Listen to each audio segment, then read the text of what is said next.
नमस्कार साथियों, आप लोगों का बहुत बहुत स्वागत है मेरे YouTube चैनल मुदगल बायोलॉजी में। देखिए, इस चैनल के ऊपर अपन बात करते हैं आरपीएससी सेकंड ग्रेड के बारे में। और आपको पता है कि इस चैनल के ऊपर एक सीरीज चल रही है जिसमें अपन शॉर्ट नोट से क्विक रिवीजन कर रहे हैं। फिक्स 1 महीना बचा है आपके एग्जाम में, और उसमें से भी एक दिन कम हो गया, यानी कि आज 10 तारीख है और 9 तारीख को आपका एग्जाम है, 9 सितंबर को। ठीक है, तो उसी सीरीज में हम आगे बढ़ रहे हैं और अपन शॉर्ट नोट से जो रिवीजन है उसको करने वाले हैं। मैं आपको बता दूं कौन कौन सी यूनिट्स अपन कर चुके हैं। तो सेल बायोलॉजी, जेनेटिक्स, इसके अलावा मैं बात करूँ ecology, environmental biology, developmental biology, human physiology, taxonomy of angiosperm, और आपकी इकोनॉमिक जूलॉजी को अपन ने कंप्लीट कर लिया। इसके बाद ह्यूमन हेल्थ को हमने कंप्लीट कर लिया। एक जो कमेंट आई थी उसमें पूछा गया था, भाई सर अगली यूनिट अपनी रिप्रेजेंटेटिव एनिमल्स को लेना है, यानी कि जिसमें हमारी टॉपिक्स आते हैं जैसे फेसियोला है, पैरामीशियम है, अर्थवॉर्म है, कॉकरोच और फ्रॉग है। इन सब की लाइफ साइकिल, एक्सटर्नल और इंटरनल फीचर्स इनके हैं। ये मैं आपको बता दूं, ये यूनिट प्रॉपर आपकी ग्रेजुएशन के अंदर है, यानी कि यूजी वाले पोर्शन के अंदर है। तो सारी डिटेल्स में हमें पढ़नी पड़ेगी। चलिए देखते हैं, शुरू करते हैं। देखिए, इस यूनिट में क्या है तो मैं आपको बता दूं कि लाइफ साइकिल है, एक्सटर्नल और इंटरनल फीचर्स हैं, कौन कौन से एनिमल्स हैं वो देख लीजिए। सबसे पहले पैरामीशियम है, फिर फेशियोला है, फेशियोला हेपेटिका जिसे लिवर फ्लूक कहते हैं, फिर अर्थवॉर्म है यानी केंचुआ है, फिर कॉकरोच है और फ्रॉग है।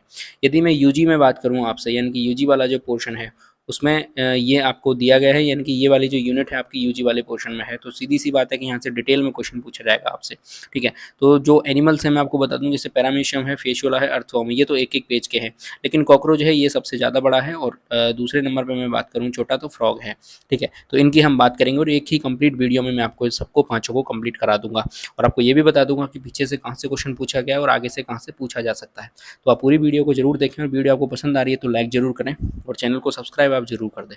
ठीक है, चलिए शुरू करते हैं। सबसे पहला एनिमल है हमारे सामने पैरामीशियम की, हम यहाँ पे बात कर रहे हैं। देखिए, पैरामीशियम में जो सबसे ज़्यादा प्रजाति पाई जाने वाली है, यानी कि जो जनरली प्रजाति सबसे ज़्यादा पाई जाती है, वो पैरामीशियम कॉर्डेटम है और पैरामीशियम ऑरेलिया है। इसके बाद बात करते हैं, दो अलग पैरामीशियम आते हैं हमारे सामने, एक पैरामीशियम बुरसारिया और पैरामीशियम क्लोरे लिनेरस है। ये क्या करते हैं, हरित शैवाल के साथ सहजीवी रूप में ये रहते हैं। ध्यान रखना है आपको, इंपॉर्टेंट फैक्ट है।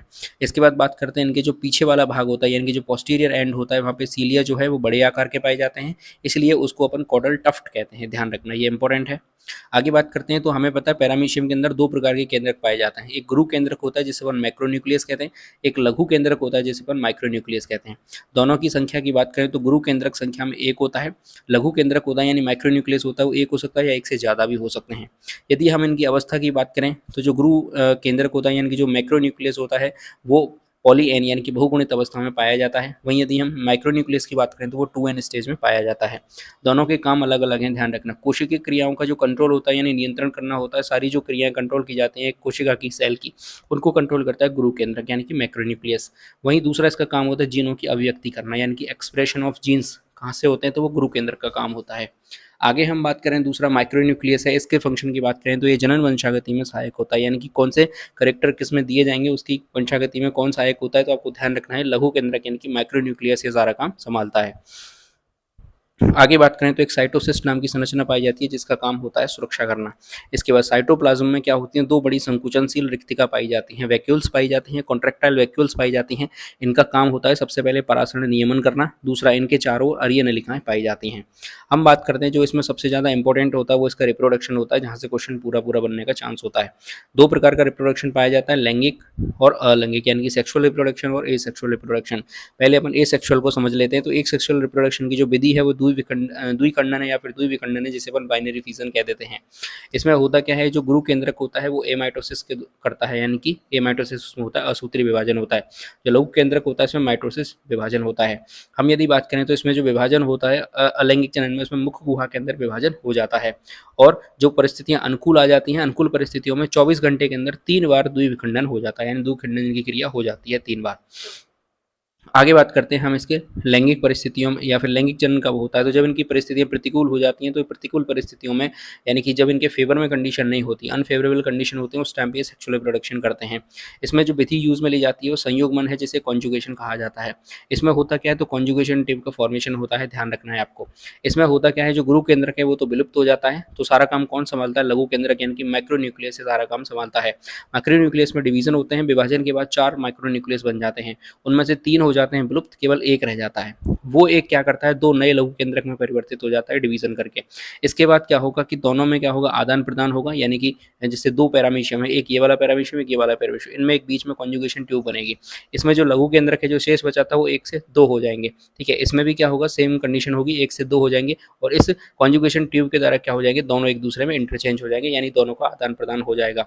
फिर से दोनों एक ये कॉन्जुगेशन ट्यूब यहाँ से खत्म हो जाएगी, खत्म होने के बाद दोनों पैरामीशियम अलग अलग हो जाएंगे। अब क्या होगा, इन दोनों में फिर से पुनः गुरु केंद्रक यानी कि मैक्रोन्यूक्लियस बनना शुरू हो जाएगा और लास्ट में जाके 4 नए पैरामीशियम बन जाएंगे, यानी 1 से 2 पैरामीशियम बनेंगे तो 2 से कितने बन जाएंगे, 4 पैरामीशियम बन जाएंगे। इस तरीके से सेक्सुअल रिप्रोडक्शन होता है। अब सेक्सुअल रिप्रोडक्शन की ही दो अलग अलग विधियां और हैं। एक होती है साइटोगेमी। ठीक है, ये क्या है, लैंगिक जनन का ही एक प्रकार है। इसमें क्या होता है, दो पैरामीशियम एक दूसरे के पास आते हैं और पुनः युवा हो जाते हैं। एक साइटोगेमी प्रकार की क्या है, लैंगिक प्रकार की एक विधि है। दूसरी होती है ऑटोगेमी। ऑटोगेमी क्या होता है समझना, ऑटोगेमी भी क्या होती है, उपस्थित होती है। ये क्या है, एक प्रकार का स्वनिषेचन है, यानी कि ऑटो फर्टिलाइजेशन है।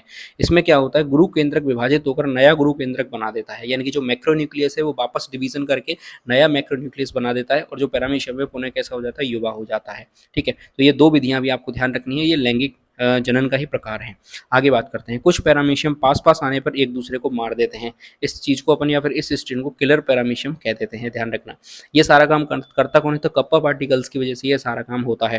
कप्पा पार्टिकल्स क्या होते हैं, जो क्वेश्चन बनता है वो यहीं से बनता है, आपको ध्यान रखना है। कप्पा पार्टिकल्स क्या काम करते हैं, तो सहजीवी बैक्टीरिया के रूप में पाए जाते हैं या फिर डीएनए या आरएनए के ये बने हुए होते हैं। आगे बात करें तो कप्पा पार्टिकल्स में जो सब्सटेंस पाया जाता है जिसकी वजह से इनकी डेथ हो जाती है एक दूसरे की, वो पैरामेसिन है, ध्यान रखना। क्या करते हैं, ये पैरामेसिन का शामन करते हैं जिससे एक दूसरे पैरामीशियम की क्या हो जाती है, डेथ हो जाती है। आगे जो बहुत ही इंपॉर्टेंट फैक्ट है वो है कोशिका द्रव्य वंशागति, यानी कि साइटोप्लाज्मिक इनहेरिटेंस जो होती है वो किसकी वजह से होती है, कप्पा पार्टिकल्स की वजह से होती है। बहुत ही ज़्यादा इंपॉर्टेंट फैक्ट है, ध्यान रखना। ये आपका एक पर्टिकुलर ग्रेजुएशन वाले पोर्शन में एक टॉपिक भी दिया गया है, आप देखेंगे अपना सिलेबस तो वहाँ दिया गया है कि साइटोप्लाज्मिक इनहेरिटेंस के बारे में आपको बताना है, तो वहाँ पे पैरामीशियम का एग्जाम्पल आता है और पैरामीशियम एग्जाम्पल में ये पूछा जाता है कि कोशिका द्रव्य वंशागति पैरामीशियम में किसके द्वारा होती है, तो ध्यान रखना है कप्पा पार्टिकल्स के द्वारा ये होती है, ध्यान रखना है, पहले पेपर में पूछा भी गया है। आगे बात करते हैं, वो सहजीवन वाला वापस आ गया, तो सहजीवन में कौन कौन रहता है, ध्यान रखना। एक प्रजाति है पैरामीशियम बुर्सारिया, ये ग्रीन एल्गी के साथ सहजीवन में रहती है। ग्रीन एल्गी क्या प्रदान कराता है, एक तो भोजन देता है, साथ में परभक्षी डीडीनम से क्या कराता है, सुरक्षा भी देता है। आगे बात करें, इनमें जो उत्सर्जन होता है, एक्सक्रीशन होता है, वो जो सेल मेम्ब्रेन होती है इसके द्वारा एक्सक्रीशन हो जाता है। यहाँ पे हमारा जो पैरामीशियम है वो कंप्लीट हो जाता है। आपको वापस में बता दूंगी क्वेश्चन कहाँ से पूछा जाएगा, तो एक तो रिप्रोडक्शन से क्वेश्चन पूछा जाता है, दूसरा कप्पा पार्टिकल से क्वेश्चन पूछा जाता है। इन दोनों को आप ध्यान से रखिएगा, ठीक है। और रिप्रोडक्शन में ही ये केंद्रक आ जाता है, तो केंद्रक वाले पोर्शन से भी क्वेश्चन पूछा जाता है। इसके अलावा कहीं से भी क्वेश्चन नहीं पूछा जाएगा आपसे पैरामीशियम में। चलिए आगे बात करते हैं हम। अगला हमारा एनिमल आता है लीवर फ्लूक, जिसका नाम है फेशियोला हेपेटिका, ठीक है। जिसका नाम क्या है, फेशियोला हेपेटिका, जिसे अपन लीवर फ्लूक भी कह देते हैं, ध्यान रखना। ये लीवर फ्लूक क्या है, तो ध्यान रखना एक प्रकार का ये फ्लैट वॉर्म है। क्या है, ये फ्लैट वॉर्म है, ध्यान रखना है हमको। तो फेशियोला हेपेटिका क्या है, एक फ्लैट वॉर्म है। ये क्या करता है, दो परपोषियों में रहता है, ध्यान रखना है हमको। तो एक प्रकार का ये टर्मेटोडा जंतु हो जाता है, ठीक है। इसका अध्ययन किया था सबसे पहले थॉमस नाम के साइंटिस्ट ने। अब देखना, हम इनकी बात कर लेते हैं एक और चीज़ कि इनके पास स्ट्रक्चर की बात तो हम बाद में करेंगे, पहले देखते हैं दो परपोषी की हम यहाँ पे बात कर लेते हैं। तो इनके दो परपोषी होते हैं। पहला होता है प्राथमिक परपोषी जो कि भेड़ होता है, ध्यान रखना। दूसरा होता है द्वितीयक परपोषी जो घोंगा होता है या फिर प्लेनो वर्सी हो जाता है, ठीक है। अब बात करें यहाँ से, कई बार सीधा क्वेश्चन यहीं से पूछ लिया जाता है कि लीवर फ्लूक का प्राथमिक परपोषी कौन होगा। तो दो एग्जाम्पल तो यही बन गए, एक तो भेड़ हो गया, दूसरा स्नेल हो गया। एक मानव को दे देता है और एक और एग्जाम्पल उठा के दे देता है। तो ध्यान रखना, प्राथमिक परपोषी इसका भेड़ होती है और द्वितीयक परपोषी इसका स्नेल होता है, ध्यान रखना है आपको, ठीक है। अब हम इसके स्ट्रक्चर की यहाँ पे बात कर लेते हैं। तो इसमें एक ओरल कोन पाई जाती है, ठीक है। यहाँ पे दिया गया स्ट्रक्चर आप देख लीजिए, ये इसकी ओरल कोन है। इसके बाद एंटीरियर सकर पाए जाते हैं, इसके जस्ट नीचे एंटीरियर सकर है। फिर गोनोपोर पाया जाता है जो कि मुख से पिछले भाग पर उपस्थित होता है, ये रहा इसका गोनोपोर। इसके बाद इसकी जो भारी परत है उसकी जो टेगुमेंट कहा जाता है। फिर बीचों बीच में इसके पोस्टीरियर शकर पाए जाते हैं जिसको एसिटाबुलम भी कह देते हैं। और नीचे वाले पोर्शन पे इसके एनिमल पोर होता है जो कि एक्सक्रीशन का काम करता है। यदि हम इसकी लेंथ की बात करें तो 3 सेंटीमीटर लंबा होता है। विड्थ की बात करें तो लगभग 1.5 सेंटीमीटर ये चौड़ा होता है। इसके रंग की बात करें तो ये एक्चुअल में जो इसका कलर होता है वो गुलाबी रंग का होता है, लेकिन चूंकि ये लीवर में रहता है तो वहाँ पे ये पित्त यानी कि वाइल के कारण कैसा हो जाता है, पीले रंग का हो जाता है, ध्यान रखना। आगे बात करते हैं, इसकी कुछ मस्कुलर लेयर पाई जाती हैं जिसमें ऑब्लिक जो मसल्स होती हैं वो उपस्थित होती हैं, ध्यान रखना। इसमें जो मीजनकाइम टिश्यू पाए जाते हैं वो मेसोडर्म से मिलकर बने हुए होते हैं और वो आंतरिक कंकाल का निर्माण करते हैं, ध्यान रखना। यहाँ से क्वेश्चन क्या बनेगा कि लीवर फ्लूक का आंतरिक कंकाल बना हुआ है किससे, मीजनकाइम टिश्यू से, ठीक है। आगे बात करते हैं, इसका जो पाचन तंत्र होता है यानी कि जो डाइजेस्टिव सिस्टम है उसमें गुदा एब्सेंट होता है, चूँकि एनएस वहाँ पे एब्सेंट है इसलिए इसका जो डाइजेस्टिव सिस्टम है वो इनकम्प्लीट होता है। इसके बाद इसका जो डाइजेशन होता है वो कैसा है, बाह्य प्रकार का यानी कि एक्सटर्नल टाइप का डाइजेशन पाया जाता है। इसके बाद बात करें इसके उत्सर्जन की यानी एक्सक्रीशन की, तो एक्सक्रीशन में जो ये पदार्थ निकालता है वो अमोनिया निकालता है और CO2 निकालता है, ध्यान रखना। इसके बाद जो ऑर्गन हेल्प करते हैं तो फ्लेम सेल्स इसका क्या करती हैं, एक्सक्रीशन में हेल्प करती हैं, एनल पोर के द्वारा उसको बाहर निकाला जाता है। तो एक क्वेश्चन तो आपका यहाँ से बनता है 100%, ठीक है, उत्सर्जन से। इसके बाद बात करते हैं इसके तंत्रिका तंत्र की बात करें तो इसमें तंत्रिका गुच्छक यानी कि न्यूरल गैंग्लियंस पाए जाते हैं। इसके बाद हम बात करें तो तंत्रिका रज्जु पाए जाते हैं, रज्जु पाए जाते हैं और संवेदी संरचना यहाँ पे नहीं पाई जाती है, आपको ध्यान रखना है, ठीक है। इसके यदि हम श्वसन की बात करें, रेस्पिरेशन की बात करें तो इसमें अवायवीय प्रकार का श्वसन पाया जाता है और शरीर की सामान्य सतह से यह क्या करता है, श्वसन करता है। परिसंचरण तंत्र की बात करें तो एब्सेंट होता है, बिल्कुल भी परिसंचरण तंत्र किसी प्रकार का नहीं पाया जाता। अब इंपॉर्टेंट है इसमें जनन तंत्र यानी कि रिप्रोडक्टिव सिस्टम। रिप्रोडक्टिव सिस्टम की बात करें तो उभयलिंगी होते हैं, ध्यान रखना। इनमें आंतरिक निषेचन पाया जाता है, बाह्य निषेचन नहीं पाया जाता, तो यहाँ से क्वेश्चन बन सकता है। दूसरा, इनमें पर निषेचन पाया जाता है और कभी कभी स्व निषेचन भी ये कर लेते हैं, ठीक है। आगे बात करते हैं, देख ला तो गोनोपोर के पास इसमें एक लोरेर कैनाल पाई जाती है जिसको अपन जनन कैनाल भी कह देते हैं, ध्यान रखना। इसमें होता क्या है, तो नर युग्मक इसी में प्रवेश करता है सबसे पहले। इसी में मेहेलिस नाम की ग्रंथियां पाई जाती हैं जो कि स्नेहक का काम करती हैं यानी लुब्रिकेंट का काम करती हैं। तो यहाँ से क्वेश्चन पूछा जा सकता है, ध्यान रखिएगा।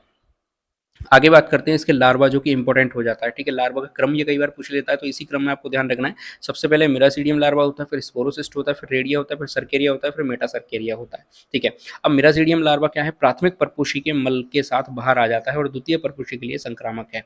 यहाँ से क्वेश्चन बनेगा, तो क्वेश्चन किस तरीके का बनेगा वो मैं आपको बता देता हूँ।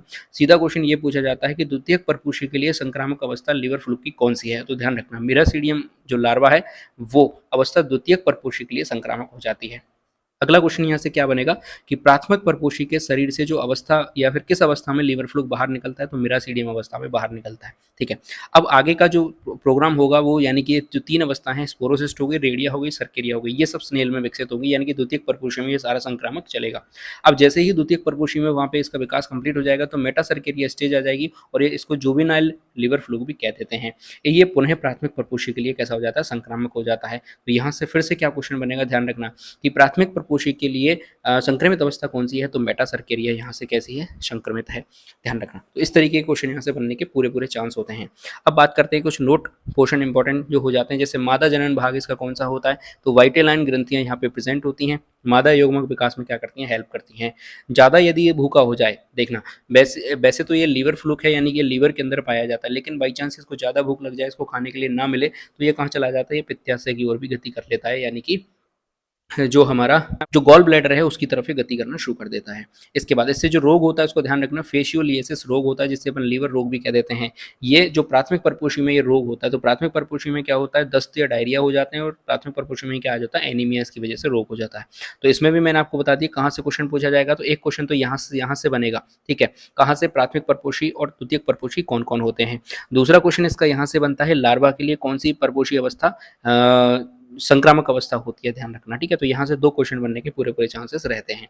आगे बात करते हैं, अगला एनिमल हमारे सामने आ गया केंचुआ, जिसे फेरिटिमा कहा जाता है, ध्यान रखना, जिसे अर्थवर्म भी कहते हैं या फिर किसान का मित्र भी कहा जाता है। इसकी जो स्पीसीज है जो इंडिया के अंदर पाई जाती है वो फेरिटिमा पोस्टुमा है, ठीक है। चलिए बात करते हैं, सबसे पहले इसका अध्ययन किस वैज्ञानिक ने किया था, तो ध्यान रखिएगा इसका जो सबसे पहले अध्ययन किया था वो KN बेहल नाम के साइंटिस्ट ने किया था। मेगा स्कोलेक्स पाया जाता है जिसको अपन दक्षिण भारतीय केंचुआ होते हैं, यानी कि ये इसकी स्पीसीज है, ध्यान रखना, फेरेटिमा मेगा स्कोलेक्स है जो कि दक्षिण भारतीय केंचुआ है। इसके बाद लुम्ब्रिकॉइडस है जो कि यूरोपियन केंचुआ है। इसके बाद जो उत्तर भारत में यानी कि नॉर्थ इंडिया में जो पाया जाता है वो फेरेटिमा पोस्टुमा है। बहुत ही इंपॉर्टेंट क्वेश्चन है, ध्यान रखना। आगे बात करते हैं, सीटी कहाँ कहाँ पे प्रेजेंट होते हैं, तो देखना, पहला, 14वां, 15वां, 16वां तथा अंतिम छोर को छोड़कर सारे भागों में सीटी पाए जाते हैं। 14, 15, 16वां जो खंड होता है वहाँ पे क्लाइटेलम पाई जाती है या फिर सिंगुलम भी जिसे अपन कह देते हैं वो उपस्थित होती है। इसका जो भूरा रंग होता है वो पोरफायरिन वर्णक की वजह से होता है, बहुत ही ज़्यादा इंपॉर्टेंट फैक्ट है। इसके बाद ये उभयलिंगी प्रकार का होता है, इनमें परनिषेचन पाया जाता है, नर जननांगों का विकास जो है वो पहले हो जाता है, इसलिए ये कैसे होते हैं, प्रोटोएंड्रस होते हैं। ये भी बहुत ज़्यादा इंपॉर्टेंट फैक्ट है, ध्यान रखना। प्रोटोएंड्रस का मतलब क्या है कि जो एंड्रोजन वाला पोर्शन होता है यानी कि जो नर जननांग है उनका विकास पहले हो जाता है, इसलिए इसको प्रोटोएंड्रस कह देते हैं। यहाँ पे बात करते हैं अगला, तो वास्तविक सीलोम इसमें प्रेजेंट होती है, यानी कि जो ट्रू सीलोम है वो यहाँ पे उपस्थित होती है। आगे बात करें, इनका जो आंतरिक कंकाल है वो सीलोमिक द्रव से मिलकर बना हुआ होता है। हम बात करते हैं कि इससे पाचन तंत्र की बात करें, डाइजेस्टिव सिस्टम की बात करें, तो आहार नाल पूर्ण रूप से विकसित होती है, यानी कि इनका मुंह भी पाया जाता है, माउथ भी होता है और साथ में साथ इनका एनस भी होता है, गुदा भी होता है। यदि हम इसके एक्सक्रीशन की बात करें तो एक क्वेश्चन तो एक्सक्रीशन सिस्टम से बनता है हमेशा, ठीक है। बात करते हैं, देखिए नेफ्रीडिया और क्लोरोगोगन कोशिकाएं पाई जाती हैं, जिनको अपन येलो सेल्स भी कह देते हैं। इन दो अंगों से या फिर इन दो कोशिकाओं से क्या होता है, उत्सर्जन करता है ये। सबसे पहले क्लोरोगोगन कोशिकाओं की बात कर लें तो ये शारीरिक द्रव में क्या रहती हैं, उपस्थित रहती हैं, यानी कि जो सीलोमिक द्रव होता है उसमें ये उपस्थित रहती हैं, ठीक है। और आगे बात करें तो उत्सर्जी जो पदार्थ होता है उसका लगातार ये परिसंचरण करती रहती हैं। शारीरिक द्रव ये मैंने लिखा था, इसको सीलोमिक फ्लूइड कहते हैं, ध्यान रखना। अब बात करते हैं अपन नेफ्रीडिया की, जो कि इंपॉर्टेंट है। नेफ्रीडिया देखिए तीन प्रकार के इसके अंदर पाए जाते हैं, एक होते हैं सेप्टल नेफ्रीडिया, दूसरे होते हैं अध्यावरणीय नेफ्रीडिया और तीसरे होते हैं ग्रसनीय नेफ्रीडिया। ये सबसे ज़्यादा इंपॉर्टेंट जो फैक्ट है वो ये है कि ये दोहरे उत्सर्जी होते हैं, यानी कि ये दो अलग अलग पदार्थ जो है उत्सर्जन करते हैं। जो अलग अलग पदार्थ कैसे करते हैं, परिस्थितियों के अनुसार ये करते हैं। यदि इनके लिए नम परिस्थितियां आ जाएं तो ये अमोनिया का श्रावण करते हैं, ध्यान रखना। यदि शुष्क परिस्थितियां इनके सामने आ जाएं तो फिर ये यूरिया का उत्सर्जन करते हैं। बहुत ही ज़्यादा इंपॉर्टेंट फैक्ट है, बहुत ही ज़्यादा इंपॉर्टेंट है, क्वेश्चन यहाँ से बनता ही बनता है, ठीक है। आगे बात करते हैं, जो पदार्थ जो उत्सर्जन करते हैं उसको अपन वार्म कास्टिंग्स कहते हैं। आगे बात करते हैं इसके तंत्रिका तंत्र के बारे में, तो तंत्रिका तंत्र में देखना, फेरिंग्स के पास तंत्रिका वलय यानी कि न्यूरल रिंग पाई जाती है और तंत्रिका रज्जु वहां पे जुड़े हुए रहते हैं। तंत्रिका कोशिका का निर्माण करते हैं, तंत्रिका रज्जु मिलकर किसका निर्माण करते हैं, नर्व गैंग्लियन का निर्माण करते हैं। आगे बात करते हैं इसके परिसंचरण तंत्र की बात करें तो इसमें क्लोज सर्कुलेटरी सिस्टम पाया जाता है, बंद परिसंचरण तंत्र पाया जाता है, इसमें हीमोग्लोबिन प्रेजेंट रहता है, ब्लड कार्पेसल्स के रूप में एमीबॉइड सेल्स पाई जाती हैं। बहुत ही ज्यादा इंपॉर्टेंट फैक्ट है, ध्यान रखना। ब्लड कार्पेसल्स यानी कि जो ब्लड सेल्स होती हैं हमारी ब्लड के अंदर होती हैं, उसकी जगह पे यहाँ पे क्या पाया जाता है, अमीबिडियल सेल्स पाई जाती हैं। इसकी बात करें तो पृष्ठ और अधर सतह पर यानी कि डोर्सल और वेंट्रल सरफेस पर फ्री ब्लड वेसल्स पाई जाती हैं, यानी कि रक्त वाहिनियां उपस्थित होती हैं। इसकी बात करें, इसमें जो श्वसन होता है यानी कि रेस्पिरेशन होता है तो वो त्वचीय श्वसन होता है, यानी कि जैसे अपन स्किन रेस्पिरेशन कह देते हैं, ठीक है, या फिर डर्मल रेस्पिरेशन भी कह देते हैं, यानी कि ये त्वचा से श्वसन करता है। अगला जो इसका इंपॉर्टेंट पार्ट है वो जनन है, यहाँ से क्वेश्चन बनता है, ध्यान रखना। यदि क्वेश्चन बनेगा तो जनन से बनेगा। आगे बात करते हैं, अलग अलग खंड पर नर व मादा अंग अलग अलग विकास होता है, अलग अलग तरीके से विकसित होते हैं, देखना। यदि हम बात करें नर जननांगों की तो 10 और 11वें नंबर पर नर जननांग हमें देखने को मिलते हैं। 12 और 13वें जो खंड होता है उसमें मादा जननांग देखने को मिलते हैं। पिछले आप पेपर देखोगे तो पिछला जो 2022 वाला एग्जाम आया था उसमें भी यहीं से क्वेश्चन पूछा गया था, ठीक है। आगे बात करते हैं, 18वें जो नंबर का खंड होता है उसमें शुक्र नलिकाएं पाई जाती हैं। 14वें खंड पर क्या होता है, मादा जननांग पर उपस्थित छिद्र द्वारा खुलते हैं, यानी कि जो 14वां खंड है वहाँ पे मादा जननांग पर एक छिद्र पाया जाता है जिसके द्वारा वो खुलते हैं। आगे बात करें, 17 और 19वें खंड पर प्रोस्टेट ग्रंथि पाई जाती हैं। आगे देखना, चौथे पांचवें, पांचवें छठे, छठे सातवें, सातवें आठवें के बीच में जोड़ी में स्पर्म थीका नाम की संरचना पाई जाती है, और ये जोड़ी कितनी होती है, तो 4 जोड़ी स्पर्म थीका पाए जाते हैं। स्पर्म थीका होता क्या है, तो एक पाउच जैसी संरचना होती है जो कि दूसरे केंचुए से प्राप्त स्पर्म को स्टोर करके रखती है, ध्यान रखना। मैथुन होता है, मैथुन यानी कॉपुलेशन हो जाता है, कॉपुलेशन के बाद कोकून नाम की संरचना बनती है और उससे क्या बन जाते हैं, 4 केंचुए बन जाते हैं। तो इस तरीके से आपको ये केंचुआ वाला पोर्शन याद हो गया होगा। आगे बढ़ते हैं, अगला हमारा एनिमल आता है पेरिप्लेनेटा अमेरिकाना, जिसे अपन कॉकरोच कहते हैं सिंपल भाषा में। यहाँ से क्वेश्चन बनने के पूरे पूरे चांसेस रहते हैं, और ये थोड़ा बड़ा भी है तो इसको ध्यान दीजिएगा, बहुत ही इंपॉर्टेंट है, ठीक है। इंडिया में जो इसकी स्पीसीज पाई जाती है उसे अपन पेरिप्लेनेटा अमेरिकाना कहते हैं, ध्यान रखना। इसके अलावा एक इसकी अन्य स्पीसीज है ओरिएंटलिस ब्लाटा, जो कि छोटा होता है। यदि बात करें पेरिप्लेनेटा अमेरिकाना की तो इसकी साइज होती है 3 इंच की। अब बात करते हैं तो ये सर्वाहारी होता है, यानी कि शाकाहारी भी होता है, मांसाहारी भी होता है। दूसरा, ये कैनाबिलिज्म इनके अंदर पाया जाता है, यानी कि ये स्वभक्षी भी होते हैं। स्वभक्षी का मतलब क्या होता है कि अपनी जैसी जाति के लोगों को भी ये खा जाते हैं, जैसे एक कॉकरोच दूसरे कॉकरोच को भी खा सकता है। अगली बात करें तो ये कर्शोरियल एनिमल होते हैं, यानी कि बहुत तेजी से चलता है। ये ओविपेरस होता है, यानी कि अंडे देता है, ध्यान रखना। इसके अलावा इनमें सेक्सुअल डाइमॉर्फिज्म देखने को मिलता है, ठीक है। इसकी बात करें हम अब जो इसकी अवस्था की बात कर लेते हैं, जो इसकी अपरिपक्व अवस्था होती है उसमें ये निम्फ कहलाता है। जब इसकी अपरिपक्व अवस्था होती है, यानी कि जब अंडे से बाहर निकलता है उसकी अपरिपक्व अवस्था होती है, उसको निम्फ कहते हैं। निम्फ में क्या होता है, विंग्स पैड पाए जाते हैं, ध्यान रखना। इसका जो बाहरी आवरण होता है वो क्या है, एक प्रक्रिया द्वारा हटता है, यानी कि निम्फ से जो बाहरी आवरण होता है वो हटेगा, हटने के बाद जब बड़ा कॉकरोच वहां से निकलेगा तो उसको माउल्टिंग कहते हैं, ध्यान रखना। माउल्टिंग या फिर एकिडाइसिस कहा जाता है। इससे क्या निकलता है, बाहरी आवरण पर क्या पाए जाते हैं, स्केलाइट्स पाए जाते हैं जो कि ऑर्थोइडल मेम्ब्रेन से आगे जुड़ते हैं। इसकी बात हम आगे भी करेंगे। अब इसके बॉडी वाले पोर्शन की यहाँ पे बात कर लेते हैं। तो इसकी बॉडी के 3 पार्ट होते हैं। सबसे पहले इसका हेड होता है, फिर इसका थोरैक्स होता है और लास्ट में इसका एब्डोमेन वाला पोर्शन होता है। हम सबसे पहले इसके हेड वाले पोर्शन की बात कर लेते हैं। हेड जो है वो हाइपोगनेथस अवस्था में पाया जाता है, यानी कि 90 डिग्री एंगल पर वो जुड़ा हुआ रहता है। 3 भागों में इसका हेड जो है वो बना हुआ रहता है। 3 भाग कौन-कौन? सबसे पहले स्क्लेराइट है, इसकी हमने बात कर ली थी, जो कि ऑर्थोसाइडल मेम्ब्रेन से जुड़ते हैं। दूसरा, इसका संवेदी संरचनाएँ पाई जाती हैं। कौन-कौन सी इसकी संवेदी संरचनाएँ पाई जाती हैं, यानी कि सेंसरी स्ट्रक्चर कौन-कौन सी हैं? तो इसके नेत्र पाए जाते हैं, यानी कि आइज़ होती हैं, एंटीना होता है, ऑसिलस या फिर फेनेस्ट्रा भी यहाँ पे पाया जाता है। एक-एक की हम डिटेल में बात करने वाले हैं। इसके बाद इनके कुछ मुख्य अंग होते हैं, यानी कि जो माउथ ऑर्गन्स होते हैं कौन-कौन से? लेब्रम होता है, मैक्सिला होता है, लेबियम होता है और हाइपोकैरिंग्स या फिर हाइपोफैरिंग्स पाए जाते हैं। दूसरा इसका पोर्शन होता है बॉडी का थोरैक्स। थोरैक्स जो है 3 भागों में बटा हुआ रहता है। पहला होता है प्रोथोरैक्स, दूसरा होता है मेसोथोरैक्स और तीसरा होता है मेटाथोरैक्स। इनमें क्या पाए जाते हैं? जॉइंटेड लेग्स पाई जाती हैं या फिर संधित उपांग पाए जाते हैं, और पैर कैसे हैं? 3 जोड़ी पाए जाते हैं और 2 जोड़ी पंख पाए जाते हैं। इसकी भी हम डिटेल में बात करेंगे। तीसरा इसका पार्ट होता है बॉडी का एब्डोमेन, यानी कि जो पेट वाला शिरा होता है, उसमें क्या होता है? टर्गम होता है, एनल सर्काई पाई जाते हैं, एनल स्टाइल पाई जाती हैं, गोनिफोफाइसिस होता है और स्टिंग ग्लैंड्स पाई जाती हैं। सबसे पहले हम बात करते हैं इसके एक्सोस्केलेटन की। उसमें प्लेट्स पाई जाती हैं जिसको अपन स्क्लेराइड्स कह देते हैं, ठीक है। डोर्सल वाली सतह पर टर्गेट्स पाई जाती हैं और वेंट्रल सरफेस पर स्टेरनाइड्स पाई जाती हैं। जो स्क्लेराइड्स होती हैं वो जॉइंटेड होती हैं, किसके द्वारा? एर्थ्रोडियल मेम्ब्रेन के द्वारा। ध्यान रखना, यहाँ से क्वेश्चन बनेगा, इंपॉर्टेंट पार्ट है। इसके बाद हम इसकी मोर्फोलॉजी की बात कर लेते हैं वापस। इसके हेड की बात करें डिटेल में तो ट्राईएंगुलर होता है, यानी कि त्रिकोणीय होता है इसका, जो कि 90 डिग्री बॉडी पर पाया जाता है। एंटीना पाए जाते हैं जो कि मेम्ब्रेन सॉकेट से निकलते हैं, ध्यान रखना। इसके बाद इनमें संयुक्त नेत्र पाए जाते हैं, कंपाउंड आईज पाई जाती हैं, ठीक है। और फ्यूजन ऑफ 6 सेगमेंट के फ्यूजन से बनता है। आगे हम बात करें तो इसके जो ओसिलाई पाई जाते हैं, जिसे अपन फेनेस्ट्रा कहते हैं, जो कि प्रकाश संवेदी होते हैं, यानी कि वो लाइट के लिए सेंसिबल होते हैं, सेंसरी होते हैं, ध्यान रखना। इसके जो माउथ पार्ट्स होते हैं वो बाइटिंग और च्यूइंग, यानी कि काटने और चबाने के लिए जिम्मेदार होते हैं या फिर संरचित होते हैं। तो यहाँ से क्वेश्चन बना था प्रीवियस ईयर क्वेश्चन में कि कॉकरोच के मुखांग है वो किसके लिए संरचित होते हैं या फिर किसके लिए विकसित होते हैं? तो बाइटिंग और च्यूइंग, यानी कि काटने और चबाने के लिए वो बनते हैं। आगे इसके माउथ पार्ट्स की हम यहाँ पे बात कर लेते हैं। देखना, लेब्रम होता है जो कि अपर लिप्स कहलाता है, लेबियम होता है जो कि लोअर लिप्स कहलाता है, सेकंड मैक्सिला इसे अपन कह देते हैं। मैक्सिली जो है जिसे निचला जबड़ा कहते हैं, इसको फर्स्ट मैक्सिली कहते हैं। दूसरा मैंडिबल होता है जो कि जिसका काम होता है पीसना और काटना, और एक होता है हाइपोफेरिंक्स जो कि सबसे पीछे की तरफ पाया जाता है। ये इसके माउथ पार्ट्स होते हैं, ध्यान रखना। कई बार माउथ पार्ट का नाम ही पूछ लिया जाता है, जैसे अपर लिप्स को क्या कहा जाता है? तो लेब्रम कहा जाता है, ध्यान रखना। लोअर लिप्स को क्या कहा जाता है? तो लेबियम कहा जाता है, ठीक है। इस तरीके से आपको ये भी चीज़ डिटेल में याद रखनी है।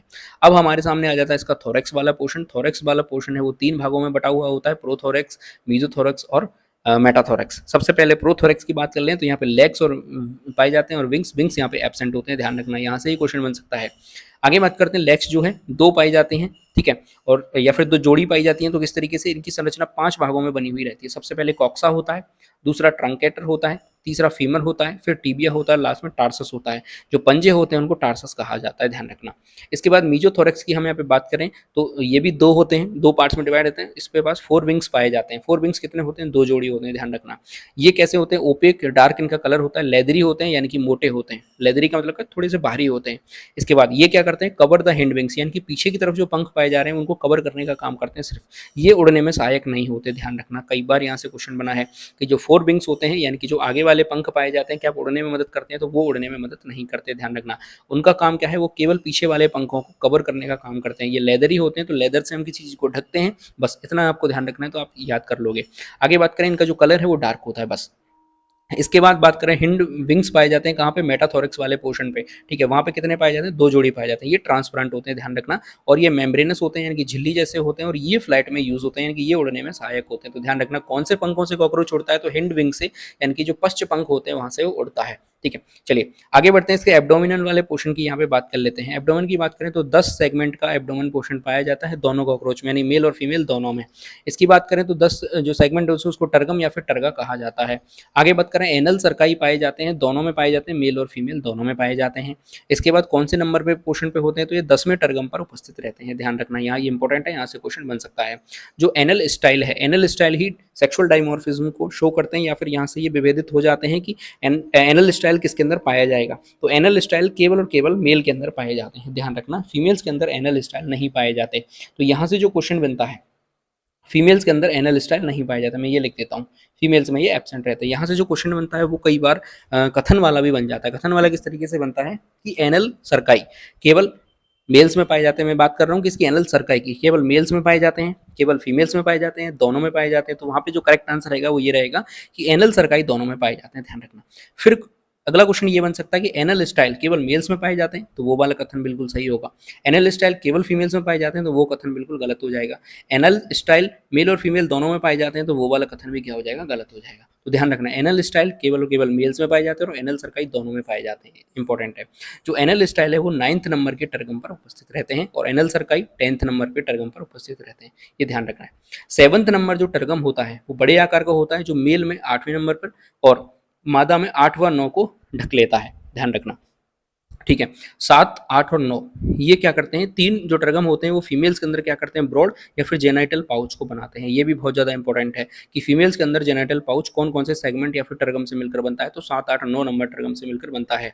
जीनोपोफाइसिस होता है जो कि बाह्य जननांग होते हैं। स्टिंग ग्लैंड्स पाई जाती हैं जो विशेष गंध युक्त पदार्थ का श्रावण करते हैं। जीनोपोफाइसिस क्या होता है, आपको ध्यान रखना है, ये बाह्य जननांग होते हैं एक तरीके से, और जब मेल और फीमेल दोनों मेटिंग कर रहे होते हैं तो हमें वहाँ पे ये क्या करते हैं, हेल्प करते हैं। ठीक है, कोपुलेशन में उनकी मदद करते हैं। आगे बात करते हैं, देखना, तो ट्राइकोजन सेल्स पाई जाते हैं जो कि ब्रिस्टेल्स का निर्माण करती हैं। इसके बाद जो टर्मोजेन सेल्स पाई जाते हैं जो कि डर्मल सेल्स यानी मोम की परत का निर्माण करती हैं, और ओएनोसाइट जो क्यूटिकल का क्या करती हैं, श्रावण करती हैं, ओएनोसाइट का निर्माण करती हैं। इसके बाद बेसल मेम्ब्रेन के नीचे फैट बॉडीज पाई जाती हैं जो कि पाचन यानी भोजन संग्रहण में हेल्प करती हैं और उत्सर्जन में मदद करती हैं। अब हम इसकी एनाटॉमी की बात करते हैं। हमने मोर्फोलॉजी पढ़ ली, अब अपने एनाटॉमी की बात करें तो इसका जो डाइजेस्टिव सिस्टम होता है उसकी हम यहाँ पे बात कर लेते हैं। तो डाइजेस्टिव सिस्टम, मैंने यहाँ पे इसकी जो आहार नाल होती है यानी कि जो इसकी एलिमेंट्री कैनाल है उसको स्ट्रक्चर बनाया है। सबसे पहले इसके ऊपर होती है फोरगट, बीच में होती है मिडगट और लास्ट में होती है इसकी हिंडगट। ठीक है, इसकी हम बात कर लेंगे, और बीच में ये दो अलग अलग संरचनाएं मैंने यहाँ पे बना रखी है उनकी भी हम यहाँ पे डिटेल में बात करने वाले हैं। ठीक है, ये दो अलग अलग संरचनाएं हैं। तो सबसे पहले हम इसकी फोरगट की बात कर लेते हैं। फोरगट का नाम होता है स्टोमोडियम। ठीक है, स्टोमोडियम में देखिए माउथ वाला पार्ट होता है, फिर फेरिंग्स होता है, फिर ईसोफेगस होता है और लास्ट में क्रॉप होता है। क्रॉप क्या करता है, भोजन को संग्रहण करने का कार्य करता है, ध्यान रखना इंपॉर्टेंट है। इसके बाद गिजार्ड होता है, गिजार्ड में 6 दांत पाए जाते हैं जो कि भोजन को पीसने का काम करता है। यहाँ से प्रीवियस ईयर में क्वेश्चन पूछा गया था कि कॉकरोच में भोजन को पीसने के लिए जो संरचना होती है उसका नाम क्या है, तो उसका नाम है गिजार्ड, आपको ध्यान रखना है। ठीक है, आगे बात करते हैं। इसमें एक ये संरचना पाई जाती है, छोटे छोटे गुब्बारे जैसे या उंगली जैसे प्रवर्ध पाए जाते हैं, इनको अपन कहते हैं हेपेटिक सीकाई। ठीक है, हेपेटिक की सीकाई जो की संख्या में कितने होते हैं, 6 से 8 होते हैं, ध्यान रखना। इनके अंदर क्या होता है, एमाइलेज, प्रोटीएज, लाइपेज नाम के एंजाइम उपस्थित रहते हैं। इसके बाद मिडगट की बात कर देते हैं, उसका नाम ही अलग है, इसका नाम है मीजेंट्रॉन। इसके बाद मिडगट से नीचे उंगली जैसे और छोटे छोटे तंतुनुमा ऐसे प्रवर्ध निकले रहते हैं जिनको अपन मेलपिगियन टिब्यूल्स कह देते हैं या फिर मेलपिगियन ट्यूब कह देते हैं। मेलपिगियन जो ट्यूब है ये क्या करती है, उत्सर्जन में मदद करती है, ध्यान रखना, ये तो आपको पता होना चाहिए, ये क्वेश्चन भी बनता है इंपोर्टेंट, और इनकी संख्या 100 से 150 हो जाती है। मेलपिगी नाम के साइंटिस्ट ने इसकी खोज की थी, इसलिए उसने अपने नाम पर इनको रख दिया था। इसके बाद बात करें तो इलियम, कोलोन और रेक्टम, ये 3 पार्ट होते हैं, किसके, हिंडगट के, और हिंडगट का अलग नाम है प्रोक्टोगियम। ठीक है, ये हमारा डाइजेस्टिव सिस्टम हो गया। इसके बाद हम इसके एक्सक्रीटरी सिस्टम की बात करते हैं। तो ये क्या होता है, मेलपिगियन ट्यूब्यूल्स के द्वारा यानी कि मेलपिगल जो ट्यूब्स होते हैं उनके द्वारा इसका एक्सक्रीशन होता है, ये आपको पता होना चाहिए, यहाँ से क्वेश्चन बनता ही बनता है। इसके बाद एडिशन में यानी कि इसके अलावा कुछ चीज़ें और हैं, जैसे यूरिकोटेलिक होते हैं ये, यानी कि यूरिक एसिड का क्या करते हैं, सिक्रेशन करते हैं। इसके अलावा कुछ फैट बॉडीज होती हैं और नेफ्रोसाइट्स होती हैं, ये भी क्या करते हैं, इसके एक्सक्रीशन में हेल्प करती हैं। और यूरिकोज ग्लैंड्स पाई जाती हैं जो भी क्या करती हैं, इसके एक्सक्रीशन में हेल्प करती हैं। इसके बाद हम इसके रेस्पिरेशन की बात करते हैं, बहुत ही ज़्यादा इंपॉर्टेंट है, ध्यान रखना है आपको, यहाँ से तो क्वेश्चन बनता ही बनता है। पहला क्वेश्चन तो ये बनता है कि कॉकरोच में रेस्पिरेशन किसके द्वारा होता है, तो आपको ध्यान रखना है कॉकरोच में रेस्पिरेशन छोटे छोटे छिद्रों के द्वारा होता है। इसकी बॉडी पर छोटे छोटे छिद्र पाए जाते हैं जिन्हें अपन श्वास रंध्र कहते हैं, या फिर इंग्लिश के अंदर उसको स्पाइरिकल्स कहा जाता है, ध्यान रखना। ठीक है, हम बात करें तो स्पाइरिकल्स के अंदर नॉस्ट्रियल्स पाए जाते हैं जो कि ऑक्सीजन को क्या लेते हैं, अंदर लेते हैं। अब यहाँ से ध्यान रखना, ये संरचना मैंने बना रखी है, ये क्या होगा, स्पाइरिकल्स हैं जो कि कहाँ, इसकी बॉडी सर्फेस में बाहर की तरफ खुल रहे हैं, ध्यान रखना। यहाँ से ये अंदर की तरफ जाएंगे, इसको ट्रैकिया कहेंगे। ट्रैकिया के बाद ये आगे दो पोर्शन में, दो पार्ट में डिवाइडेड हो जाते हैं। ठीक है, दो पार्ट में यहाँ पे डिवाइड हो गए, डिवाइड होने के बाद अंदर की तरफ ये छोटी नलियों में वापस से विभाजित हो जाएंगे, इनको अपन ट्रैक्यूल्स कहेंगे। वापस समझना, सबसे पहले स्पाइरिकल्स जो बाहर की तरफ मुख है इसका, इसके बाद ट्रैकिया, ट्रैकिया आगे चल के और दो भागों में डिवाइड हो जाएगी, ये दो भागों में आगे जाके छोटी छोटी नलियों में और विभाजित हो जाएगी, इसको अपन ट्रैक्यूल्स कहेंगे। और ट्रैक्यूल्स लास्ट में एल्विलाई के अंदर खुलेंगे। ठीक है, जो ट्रैक्यूल्स है यहाँ पे होता है गैसेस का एक्सचेंज, आपको ध्यान रखना है। अब आगे बात करते हैं, देखना, जो बॉडी फ्लूइड होती है उसमें ऑक्सीजन घुलित अवस्था में दिन में कम सक्रिय रहते हैं। ठीक है, बॉडी फ्लूइड में ऑक्सीजन घुलित अवस्था में आती है, लेकिन दिन में ये क्या रहते हैं, कम सक्रिय रहते हैं। रात में ये ज़्यादा सक्रिय हो जाते हैं, ऑक्सीजन से डायरेक्ट कनेक्ट ट्रैक्यूल्स हो जाते हैं, ध्यान रखना है। श्वसन वर्णक इनमें प्रेजेंट होता है, लेकिन ये श्वसन में सहायक नहीं होता। बहुत ही ज़्यादा इंपॉर्टेंट फैक्ट है, ध्यान रखना। पेपर के अंदर सत्य असत्य वाले कथन में पूछा जा सकता है कि कॉकरोच के अंदर श्वसन वर्णक उपस्थित होता है, लेकिन वह श्वसन में सहायक नहीं होता। क्या ये कथन सत्य है? तो बिल्कुल ये बिल्कुल कथन सत्य है, बिल्कुल ये ट्रू स्टेटमेंट है, ध्यान रखना। बहुत ही ज़्यादा इंपॉर्टेंट बात है। आगे बढ़ते हैं, हम इसके ब्लड वेस्कुलेटरी सिस्टम की बात कर लेते हैं। ब्लड वेस्कुलेशन सिस्टम की हम यहाँ पे बात करें, यानी रक्त परिसंचरण तंत्र की यहाँ पे बात करें, तो ओपन प्रकार का सर्कुलेटरी सिस्टम यहाँ पे पाया जाता है, यानी कि खुले प्रकार का इनमें परिसंचरण तंत्र पाया जाता है। जो ब्लड वेसल्स होती हैं वो क्या है, ओपन होती हैं। कहाँ पे? हीमोसील के अंदर वो ओपन होती हैं, ध्यान रखना। इनके ब्लड की बात करें तो ब्लड इनका कलरलेस होता है, यानी कि रंगहीन होता है। प्लाज्मा वहाँ पे प्रेजेंट रहती है, हेमेटोसाइट्स वहाँ पे प्रेजेंट रहती हैं, ध्यान रखना। हीमोलिम्फ कहलाता है इनका ब्लड, क्या कहलाता है? हीमोलिम्फ कहलाता है, ध्यान रखना। इनके यदि पिगमेंट की बात करें तो इनमें पिगमेंट एब्सेंट रहता है, यानी ब्लड में किसी भी प्रकार का पिगमेंट नहीं पाया जाता, इसलिए वो कैसा है, कलरलेस होता है। 12 पेयर एलरी मसल्स पाई जाती हैं, जो कि ब्लड वेसल्स में क्या करती हैं, फिर ब्लड वेस्कुलेशन में हेल्प करती हैं, ध्यान रखना। इनका जो हार्ट है वो कैसा है, न्यूरोजेनिक होता है, बहुत ही ज्यादा इंपॉर्टेंट है, पेपर के अंदर पूछा जा सकता है। और न्यूरोजेनिक होता है, इनके हार्ट में 13 चैम्बर पाए जाते हैं, जिसको अपन ऑस्टिया कह देते हैं, ध्यान रखना। इसके बाद बात करें, इनके हार्ट में एलोंगेटेड मस्कुलर ट्यूब्स पाई जाती हैं, ठीक है। और mid dorsal line of thorax abdomen वो क्या रहता है, वहाँ पे प्रेजेंट रहता है। इसके बाद हम इसके नर्वस सिस्टम की बात कर लेते हैं। नर्वस सिस्टम में ध्यान रखना क्या होगा कि जो गैंग्लिया होते हैं उनके फ्यूजन से क्या बनता है, नर्वस सिस्टम का निर्माण होता है। जो गैंग्लिया क्या 3 थोरेक्स वाले पोर्शन में पाए जाते हैं और 6 एब्डोमेन वाले पोर्शन में पाए जाते हैं। यदि नर्वस सिस्टम की बात करें तो जो थोड़ा सा वो हेड के अंदर बिखरा हुआ रहता है और मेनली वो वेंट्रल बॉडी पे पाया जाता है, यानी कि मेन जो पोर्शन होता है वो वेंट्रल बॉडी में पाया जाता है और थोड़ा सा वो हेड के अंदर पाया जाता है। बस यही रीजन है कि कॉकरोच का यदि हम सिर काट दें, कॉकरोच का यदि हम सिर काट दें तो भी वो जिंदा रह सकता है। कितने? 7 दिन तक वो जिंदा रह जाता है। तो फिर वो मरता कैसे है? तो वो मर जाता है किसकी वजह से? क्योंकि उसको भूख प्यास लगती है और वो उसकी वजह से मर जाता है। लेकिन यदि हम कॉकरोच का सिर काट देंगे तो वो जीवित रहेगा। क्यों? क्योंकि सबसे पहले तो वो श्वास ले रहा है, किसके द्वारा? स्पेरिक्यूल्स के द्वारा, यानी कि श्वास रंध्रों के द्वारा। वो कहाँ है? उसकी बॉडी पर उपस्थित है। दूसरी चीज, हमने उसका सिर काट दिया तो जो उसका नर्वस सिस्टम था वो थोड़ा सा डैमेज हुआ, लेकिन मेनली जो उसका नर्वस सिस्टम वो कहाँ है? उसकी वेंट्रल बॉडी पे पाया जा रहा है। इसलिए कॉकरोच के सिर काट देने पर वो 7 दिन तक भी कैसा रहता है? जिंदा रहता है, ध्यान रखना। आगे बात करते हैं इसके ब्रेन की। तो ब्रेन जो है वो कैसा पाया जाता है? तो सुप्रा ईसोफेरेंजियल गैंग्लियंस जो है इससे निर्मित होता है, क्या? इसका ब्रेन। इसके बाद सेंस ऑर्गन की बात करें तो एंटीना पाए जाते हैं, आईज पाई जाती है, एनल सर्काई पाई जाती है, मैक्सिलरी पल्प पाई जाती है, लेवियल पल्प पाए जाते हैं, जो कि इसके सेंस ऑर्गन के रूप में काम करते हैं। इसके बाद इनमें जो नेत्र पाए जाते हैं वो कंपाउंड आई पाई जाती हैं, ध्यान रखना है। इसमें नेत्र कौन से होते हैं? तो इसमें संयुक्त नेत्र पाए जाते हैं। इसके बाद बात करें इनका जो विजन होता है तो मोज़ेक प्रकार का विजन होता है, ध्यान रखना। मोज़ेक विजन का मतलब क्या होता है आप समझना। मोज़ेक विजन का मतलब क्या है, जैसे मान चलिए यहाँ पे कॉकरोच किसी चीज को देख रहा है तो वो छोटे छोटे पार्ट्स के अंदर देखना शुरू करता है, ध्यान रखना। किसके रूप में देखना स्टार्ट करता है? छोटे छोटे पार्ट्स के रूप में उसको दिखाई देती हैं चीजें। कभी भी ऐसी पूरी इमेज, कंप्लीट इमेज इनको दिखाई नहीं देती। कंपाउंड नेत्र का यही खास बात होती है, ठीक है। तो इसमें 2000 हेक्सोगोनल ओमेटिडिया पाए जाते हैं। बस यहाँ से क्वेश्चन पूछा जाता है। क्वेश्चन क्या पूछा गया था कि जो कॉकरोच का संयुक्त नेत्र होता है उसकी इकाई क्या कहलाती है? तो ओमेटिडिया उसकी एक इकाई या फिर ओमेटिडियम उसकी एक इकाई कहलाती है, ध्यान रखना। विजन जो होता है मोज़ेक विजन होता है और ये रात्रिचर प्राणी है, ठीक है। आगे हम इसके रिप्रोडक्शन सिस्टम की बात कर लेते हैं, देखना। तो ये एक लिंगी होता है, इसमें सेक्सुअल डायमॉर्फिज्म हमें देखने को मिलती है, उपस्थित होती है, ठीक है। आगे बात करते हैं मेल की बात करें, इसमें टेस्टिस पाए जाते हैं। कहाँ पे? 4th और 6th एब्डोमिनल वाले पोर्शन में पाए जाएंगे, इसमें खंड में पाए जाएंगे। और कितने होते हैं? एक पेयर होता है, ध्यान रखना। इसके बाद टेस्टिस के अंदर बासा डिफरेंशिया पाया जाएगा। इसके बाद सेमिनल वेसिकल्स पाई जाएंगी, उसमें इजैकुलेटरी डक्ट पाई जाएगी और इस इजैकुलेटरी डक्ट से ही इजैकुलेशन होगा स्पर्मेटोफोर के द्वारा। और मेल गोनोपोर होता है जिसको अपन स्पर्मेटोफोर भी कह देते हैं, ध्यान रखना। आगे बात करें, इसमें कुछ मशरूम ग्लैंड्स पाई जाती हैं जो कि 6 और 7 नंबर एब्डोमिनल सेगमेंट में पाई जाती हैं। ये एसेसरी रिप्रोडक्टिव ग्लैंड्स होती हैं, ध्यान रखना। कौन सी ग्लैंड्स हैं? मशरूम ग्लैंड्स हैं, आपको ध्यान रखना है। इसके बाद बात करें मेल गोनेपोफाइसिस, जिसे अपन फेलोमेयर भी कह देते हैं, ध्यान रखना। ये क्या होते हैं? तो ये रिप्रेजेंट करते हैं किसको? एक्सटर्नल जेनिटेलिया को। एक्सटर्नल जेनिटेलिया को रिप्रेजेंट करते हैं। इसका मतलब क्या होता है? जब कॉपुलेशन होगा तो कॉपुलेशन के टाइम पे ये क्या करेंगे, जो फीमेल गैमेट होती है यानी कि जो फीमेल कॉकरोच होती है उसको पकड़ने का काम करते हैं, या फिर इनका जो मेल सेक्शन होता है उसको अच्छे से पेनिट्रेट करने का ये हेल्प करते हैं, ध्यान रखना। इसके बाद ये कैसे होते हैं? तो इनकी जो स्ट्रक्चर होती है वो काइटिनियस एसिमेट्रिकल स्ट्रक्चर होती है। इनके जो मेल गोनोपोर होता है उसके सराउंड यानी कि उसके आसपास ही हमें देखने को मिल जाते हैं, ध्यान रखना। हम यदि फीमेल की बात करें तो इसमें ओवरी होती हैं जो कि 8 ओवरियोल से मिलकर बनी हुई होती है। इसमें स्पर्म थीका प्रेजेंट रहता है, एक पाउच जैसी स्ट्रक्चर पाई जाती है जो कि नर से स्पर्म को प्राप्त करती है और उसमें स्टोर करके रखती है। गोनेपोफाइसिस कहाँ पाए जाते हैं? तो मेल में 9th नंबर सेगमेंट पे पाए जाते हैं और फीमेल में 8th to 9th number segment पे पाए जाते हैं। फीमेल की बात करें तो इसमें ऊथीका पाया जाता है जो कि 9th और 10th नंबर के सेगमेंट पे पाया जाता है, जिसके अंदर लगभग 14 से 16 एग्स हमें देखने को मिलते हैं, ठीक है। तो इस तरीके से हमारा कॉकरोच भी यहाँ पे समाप्त हो गया।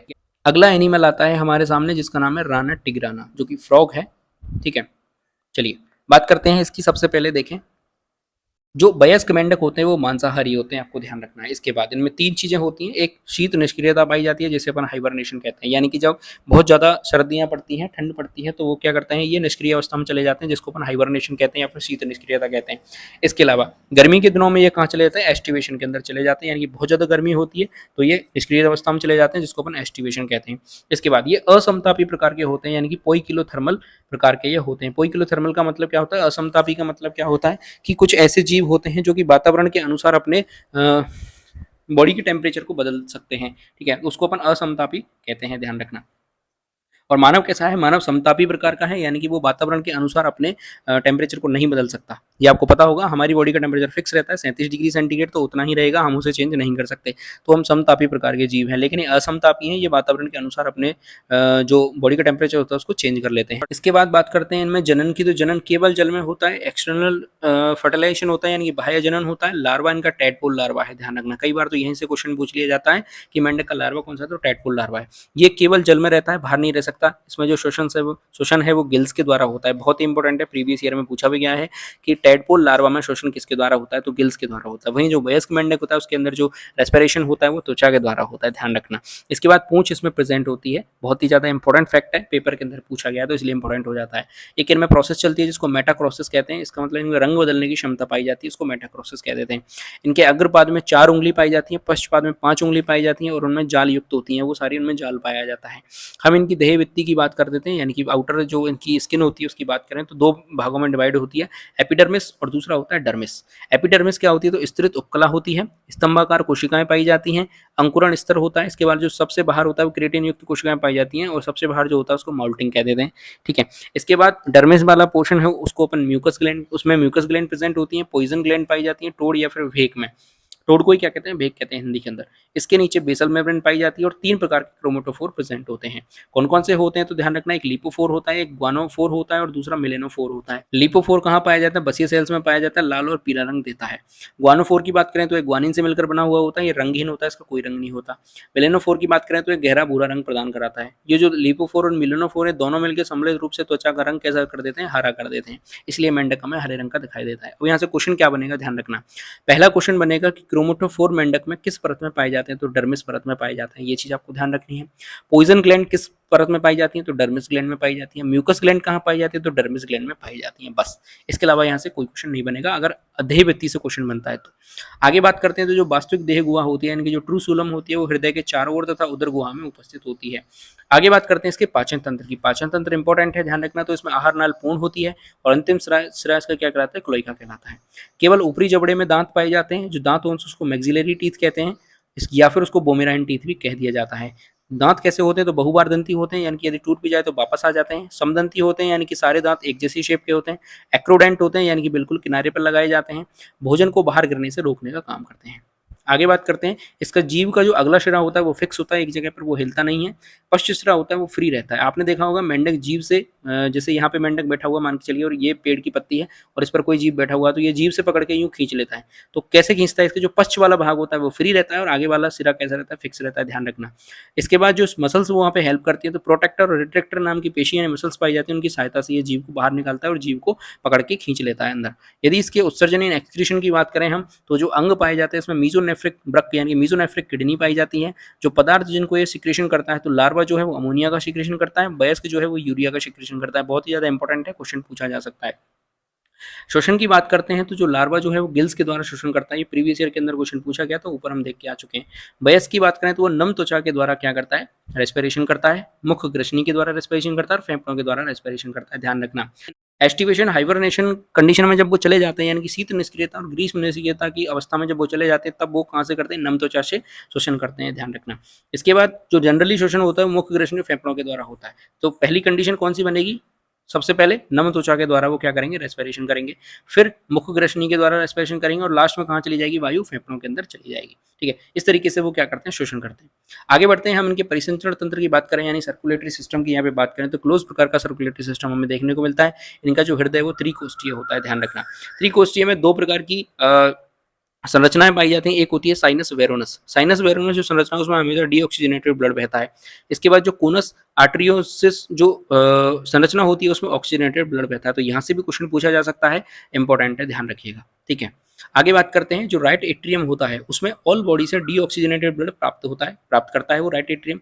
लेफ्ट एट्रियम होता है उसमें कोनस आर्टरियोसिस जो अभी अपन देख के आए थे, यहाँ से ऑक्सीजनेटेड ब्लड आता है, यानी कि ये प्राप्त करता है। इसके बाद जो वेंट्रिकल वाला पोर्शन है, चूंकि इसका हृदय त्रिकोष्ठी है तो ऊपर जो राइट एट्रियम और लेफ्ट एट्रियम है, बाकी नीचे का पोर्शन इसका कैसा है, बिल्कुल एक समान है, यानी कि बीच में पार्टीशन नहीं है। तो वेंट्रिकल में पार्टीशन नहीं पाया जाता, तो यहाँ पे क्या होता है, डीऑक्सीजनेटेड और ऑक्सीजनेटेड ब्लड आपस में मिल जाते हैं। अब यहाँ से क्वेश्चन किस तरीके से बन सकता है, तो ध्यान रखना कि मेंढक के हृदय के कौन से भाग में डीऑक्सीजनेटेड और ऑक्सीजनेटेड ब्लड आपस में आके मिलते हैं, तो ध्यान रखना वेंट्रिकल वाले पोर्शन में आके भी दोनों ब्लड मिल जाते हैं। आरबीसी की बात करें तो बड़े आकार की केंद्रक युक्त आरबीसी होती है, बहुत ही ज्यादा इंपॉर्टेंट है, ध्यान रखना, क्योंकि मानव में केंद्रक रहित आरबीसी पाई जाती है। इसके बाद डब्ल्यूबीसी प्लेटलेट्स भी क्या रहती हैं, यहाँ पे उपस्थित रहती हैं। इसके बाद हम इसके तंत्रिका तंत्र यानी नर्वस सिस्टम की बात करें तो नर्वस सिस्टम 3 संरचनाओं से मिलकर बना हुआ होता है। एक ब्रेन पाया जाता है, दूसरा स्पाइनल कॉर्ड पाई जाती है और तीसरा न्यूरॉन पाया जाता है, यानी कि तीनों संरचनाएं मिलकर क्या बनाती है, तंत्रिका तंत्र का निर्माण करती हैं। यदि कपाल तंत्रिकाओं की बात करें तो 10 जोड़ी कपाल तंत्रिकाएं पाई जाती हैं और 10 जोड़ी मेरु तंत्रिकाएं पाई जाती हैं। अब इंपॉर्टेंट आता है हमारे सामने रिप्रोडक्टिव सिस्टम, तो उसमें लैंगिक द्विरूपता यानी कि सेक्सुअल डायमॉर्फिज्म यहाँ पे प्रेजेंट होती है। ध्यान रखना किस तरीके से, कि नर में वोकल सैक प्रेजेंट होते हैं। जो मेंढक आपने देखे होंगे बरसात के दिनों में टर्र टर्र बोलते हैं, तो वो उसमें वोकल सैक केवल और केवल नर के पास प्रेजेंट होता है, मादा के पास वोकल सैक प्रेजेंट नहीं होते। यानी कि जो नर होता है वो वोकल सैक के द्वारा आवाज निकालता है, आवाज से वो मादा को आकर्षित करने का काम करता है। इसके बाद नर के जो 4 लिम्ब होते हैं उसमें एम्प्लेक्सस नाम का ओभार पाया जाता है, जो कि इसके पॉपुलेशन में क्या करते हैं, मदद करते हैं। ध्यान रखना। आगे हम बात करते हैं वर्षा ऋतु में ये क्या करते हैं, जनन करते हैं। इनमें स्यूडो कॉपुलेशन पाया जाता है जिसको एम्पीप्लेक्सस कह देते हैं, मैंने आपको बताया था। इसमें पेरेंटल केयर पाई जाती है, ध्यान रखना, बहुत ही ज्यादा इंपॉर्टेंट चीज है। क्रॉकिंग की ये साउंड करते हैं, जो टर्र टर्र की आवाज होती है उसको क्रॉकिंग साउंड कहते हैं। कौन करता है, नर करता है केवल, ध्यान रखना। नर में वृषण कहाँ पाए जाते हैं, तो वृक्क के पास पाए जाते हैं। चूंकि वृषण और वृक्क एक जगह स्थित होते हैं तो इनका जो उत्सर्जन और जनन तंत्र है वो एक ही उपस्थित होता है। ठीक है, तो इस तरीके से हमारा मेंढक वाला पोर्शन है ये भी आपका क्या हो गया, कंप्लीट हो गया। और इसी के साथ हमारी जो रिप्रेजेंटेटिव एनिमल वाली यूनिट है ये भी क्या हो जाती है, कंप्लीट हो जाती है। सारे एनिमल्स हमने इस वीडियो में कंप्लीट कर लिए।